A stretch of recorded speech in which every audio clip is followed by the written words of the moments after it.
पूरे देश भर में कोरोना बहुत तेजी से बढ़ रहा है। दिल्ली में भी पिछले कुछ दिनों से, पिछले 10 से 15 दिन में इतनी तेजी से कोरोना बढ़ा है। दिल्ली में ये चौथी वेव है। इसके पहले 3 वेव्स दिल्ली के अंदर आ चुकी है और हम सब दिल्ली वासियों ने मिलके उसका बड़े अच्छे से मुकाबला किया और वो ठीक हो गया। अब ये चौथी वेव आई है जो बेहद खतरनाक है, बहुत तेजी से बढ़ रहा है। इतना तेजी से बढ़ रहा है कि बहुत सारे लोगों की समझ के बाहर है। जैसे कुछ दिन पहले तक, मिड मार्च तक लगभग 200 से भी कम केस प्रतिदिन आने चालू हो गए थे, इतना कम हो गया था। और कल के 24 घंटे की जो रिपोर्ट अभी थोड़ी देर में आज शाम तक पब्लिश होगी, दिल्ली में 10,732 केस पिछले 24 घंटे में आए हैं। 10,732 केस पिछले 24 घंटे में। उसके पिछले 24 घंटे में 7,900 केस आए थे। उसके पिछले 24 घंटे में 8,521 केस आए थे। मतलब आप देखिए कि पिछले 3 दिन के अंदर ही कितनी तेजी से बढ़े हैं। पहले 2 दिन लगभग 8 साढ़े 8 हजार केस थे और कल 24 घंटे में 10,732 केसेस आए हैं। इसके ऊपर स्थिति बेहद चिंताजनक है, इसमें कोई दो राय नहीं है। लेकिन आपकी सरकार पूरी तरह से स्थिति पे नजर रखे हुए, मैं स्वयं इसके ऊपर नजर रखे हुए हूं और जो भी करने की जरूरत है हम वो सब कर रहे हैं, सबका सहयोग ले रहे हैं। इस वक्त हम मोटे मोटे तौर पे 3 स्तर पे काम कर रहे हैं। एक है कि किस तरह से कोरोना को फैलने से रोका जाए। इसमें खास तौर से सरकार अकेले बहुत कुछ नहीं कर पाएगी। दिल्ली वासियों को, आपको सबको इसमें सहयोग देना पड़ेगा।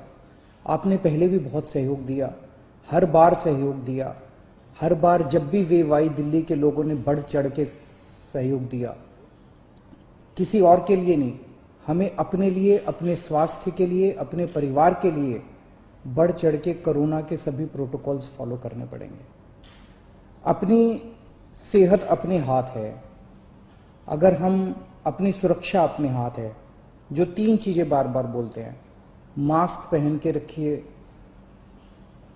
सोशल डिस्टेंसिंग कीजिए और बार बार हाथ धोते रहिए।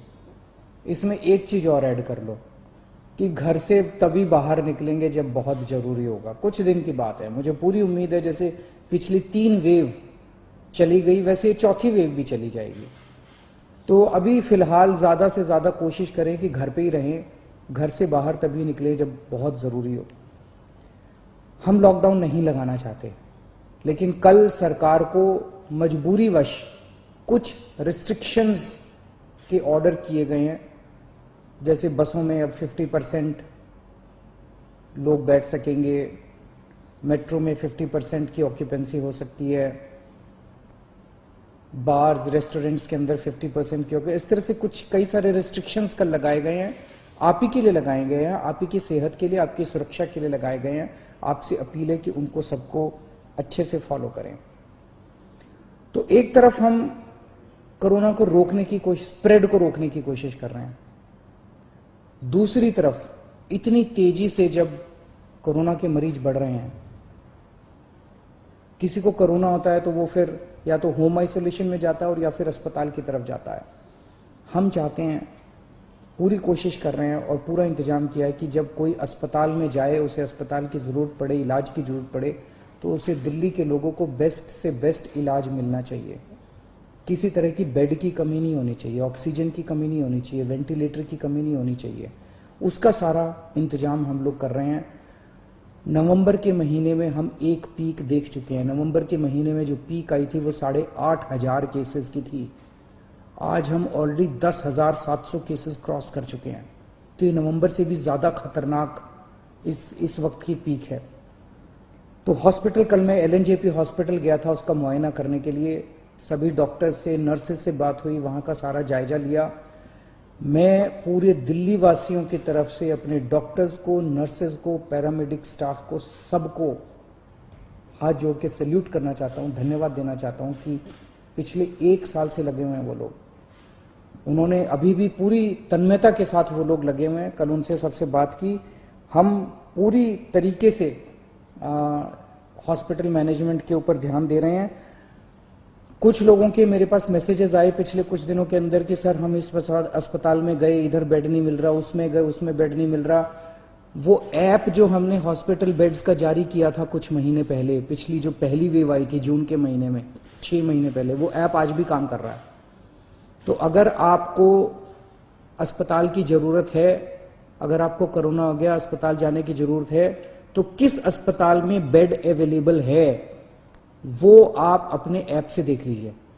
ऐप, सारे लोग ऐप डाउनलोड कर लो और उस ऐप से आप लोग देख लीजिए कि किस अस्पताल में बेड की जरूरत है और कहाँ। तो सीधे मरीज को उधर ही लेके जाओ, एक अस्पताल से दूसरे अस्पताल में जाने की जरूरत नहीं है, पहली चीज।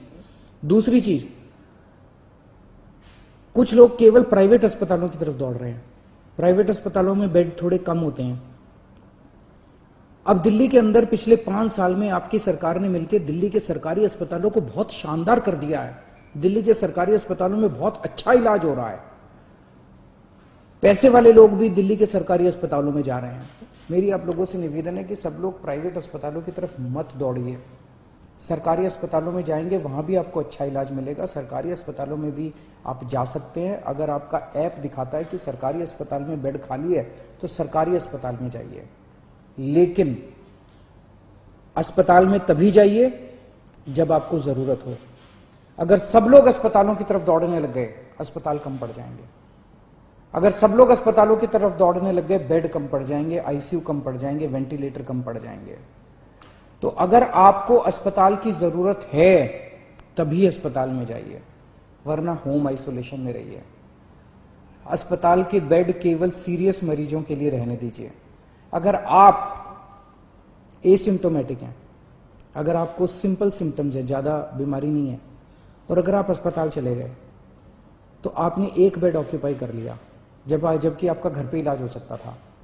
और अगर कोई सीरियस मरीज आता है अस्पताल के अंदर, उसको बेड नहीं मिलेगा, उसको बाहर वेट करनी पड़ेगी, उसकी मौत हो सकती है, सीरियस मरीज की मौत हो सकती है, उसको अस्पताल की जरूरत है। इसलिए मेरी हाथ जोड़ के सबसे विनती है कि कई लोग मैंने देखा वो कहते हैं जी मैं तो अस्पताल जाके एडमिट हो जाता हूँ, घर में दूसरों का ना हो जाए।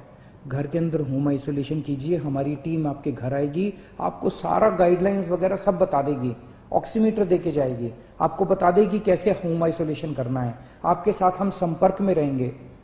दिल्ली के अंदर दुनिया का सबसे बेहतरीन होम आइसोलेशन का प्रोग्राम चल रहा है, उसका फायदा उठाइए आप। तो इसमें आप सब लोगों की मेरे को सहयोग की जरूरत है कि जब तक अस्पताल में जाने की जरूरत ना हो, अस्पताल मत जाइए। अस्पताल के बेड सीरियस मरीजों के लिए खाली रखिए, ये सबसे जरूरी है इस टाइम। अपने को हॉस्पिटल मैनेजमेंट सबसे जरूरी है। दुनिया भर के अंदर मैंने देखा है किस तरह से अस्पताल कम पड़ जाते हैं। इतनी तेजी से फैलने वाली बीमारी है कि अस्पताल अगर कम पड़ गए तो फिर बड़ी दिक्कत हो जाएगी। मैंने पहले भी कहा था लॉकडाउन के लिए कि लॉकडाउन के पक्ष में मैं नहीं हूं। मुझे लगता है कि लॉकडाउन कोरोना से जूझने का समाधान नहीं है। लॉकडाउन किसी भी सरकार को तब लगाना चाहिए जब उसकी अस्पतालों की व्यवस्था कोलैप्स कर जाए और उसको जरूरत हो कि लॉकडाउन से कोरोना की गति धीमी हो जाती है। अभी अस्पताल की व्यवस्था हमारे कंट्रोल में है, आपका सहयोग चाहिए। अगर आपका सहयोग मिलता रहा और अस्पताल की व्यवस्था काबू में रही, हमें दिल्ली में लॉकडाउन लगाने की जरूरत नहीं पड़ेगी। लेकिन अगर अस्पतालों के अंदर बेड्स की कमी होने लगी और अगर अस्पतालों के अंदर बेड्स नहीं मिलने लगे तो कहीं ऐसा ना हो कि दिल्ली में लॉकडाउन लगाना पड़े। हम दिल्ली में लॉकडाउन लगाना नहीं चाहते, आपका सहयोग चाहिए। और तीसरी चीज, एक हम कर रहे हैं कि स्प्रेड नहीं होना चाहिए, दूसरा हॉस्पिटल मैनेजमेंट, और तीसरा वैक्सीनेशन। आज एक बहुत अजीब विरोधाभास है। कोरोना की दवाई आ गई है, वैक्सीन आ गया है, और उसके बावजूद कोरोना इतनी तेजी से फैल रहा है। हमें कोरोना को हराने के लिए कोरोना से ज्यादा स्पीड पे वैक्सीनेशन करना चाहिए था। जिस तेजी से कोरोना फैल रहा है उससे ज्यादा बड़ी स्पीड से अगर हम वैक्सीनेशन कर देते, हम कोरोना को काबू कर सकते थे। हमारी कोरोना की गति बहुत धीमी है। मैंने केंद्र सरकार से कई बार हाथ जोड़ के निवेदन किया है, केंद्र सरकार को चिट्ठी भी लिखी है, प्रधानमंत्री जी को भी चिट्ठी लिखी है कि ये जितने रेस्ट्रिक्शन लगा रखे हैं वैक्सीनेशन के ऊपर सब रिस्ट्रिक्शन हटा दीजिए। अभी तो ऐसे जरूरत है कि सरकार, हमारी सरकार तैयार है, दिल्ली सरकार तैयार है, हम घर घर जाके कोरोना की वैक्सीन लगाने को तैयार है। हमारे स्टाफ जो है वो घर घर जाके वैक्सीनेशन लगाने को तैयार है। 2 महीने 3 महीने के अंदर, मैं अभी मुख्यमंत्रियों की जब बैठक हुई उसमें और भी 2-3 मुख्यमंत्रियों ने कहा कि हम 3 महीने के अंदर पूरे अपने राज्य को कोरोना की वैक्सीन लगा देंगे। आप ये रिस्ट्रिक्शंस हटा दीजिए, 45 साल से ऊपर वालों को लगेगी। दिल्ली के अंदर जो मेरा डेटा है वो ये दिखाता है कि 65% मरीज दिल्ली के अंदर जो अब कोरोना के आ रहे हैं वो 35 साल से कम उम्र के हैं।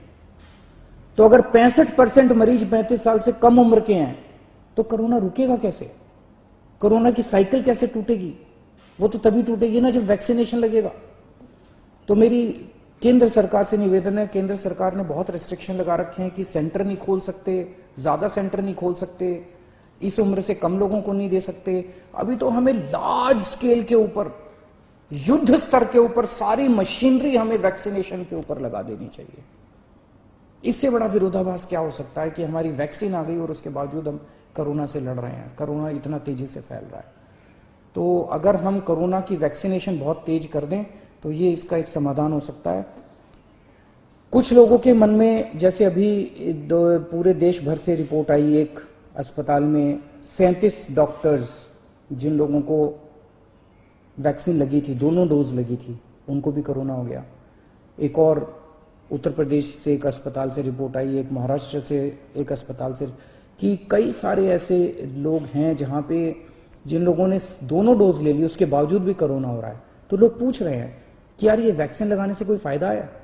तो मैंने कई एक्सपर्ट से बात की, कई डॉक्टर से बात की, उन सबका ये कहना है कि वैक्सीन लगाने से आपको सीरियस बीमारी नहीं होती। कोरोना दोबारा हो सकता है, वैक्सीन लगाने के बावजूद भी आपको मास्क पहनना चाहिए, सारी प्रिकॉशन लेनी चाहिए, लेकिन कोरोना फिर भी हो सकता है, लेकिन वो कोरोना सीरियस नहीं होगा, आपकी डेथ नहीं होगी, आपको हो सकता है आईसीयू में जाने की जरूरत ना पड़े, कोरोना की सीरियसनेस काफी कम हो जाएगी। इसीलिए वैक्सीन का फायदा है। तो जो लोग आज, केंद्र सरकार जब भी इसको खोलेगी रिस्ट्रिक्शंस को, बहुत अच्छी बात होगी, लेकिन जो लोग आज एलिजिबल हैं, 45 साल से ऊपर की उम्र के हैं, वो तो कम से कम सारे तुरंत जाके कोरोना की वैक्सीन लगवा लीजिए, अपनी सेफ्टी के लिए, अपने परिवार की सेफ्टी के लिए।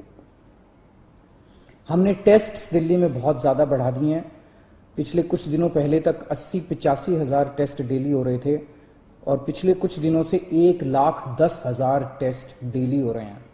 रात दिन पूरा स्टाफ, पूरे ऑफिसर्स काम करने में लगे हुए हैं और आपकी सेहत के लिए जो भी जरूरत पड़ेगी हम सभी करेंगे। मेरी सभी पॉलिटिकल पार्टीज से निवेदन है, अपील है, आइए सब मिलके काम करते हैं। ये वक्त राजनीति करने का नहीं है, ये वक्त एक दूसरे के ऊपर फिंगर पॉइंटिंग का नहीं है, ये वक्त एक दूसरे के ऊपर छीटाकशी करने का नहीं है, बाद में कर लेंगे राजनीति। सब मिलके अभी तो अब दिल्ली वासियों की सेवा करते हैं।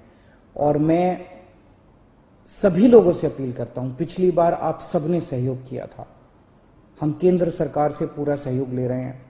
मैं सभी डॉक्टर्स से अपील करता हूं, सभी डॉक्टर्स की एनजीओ से अपील करता हूं, सभी धार्मिक संस्थानों से मैं हाथ जोड़ के अपील करता हूं, सभी सामाजिक संस्थानों से, एनजीओ से अपील करता हूं कि ये चौथी वेव बेहद खतरनाक है इंसानियत के लिए। हम सब लोग फिर से एक साथ वापस एक साथ जुड़ें और इस चौथी वेव का सामना करें।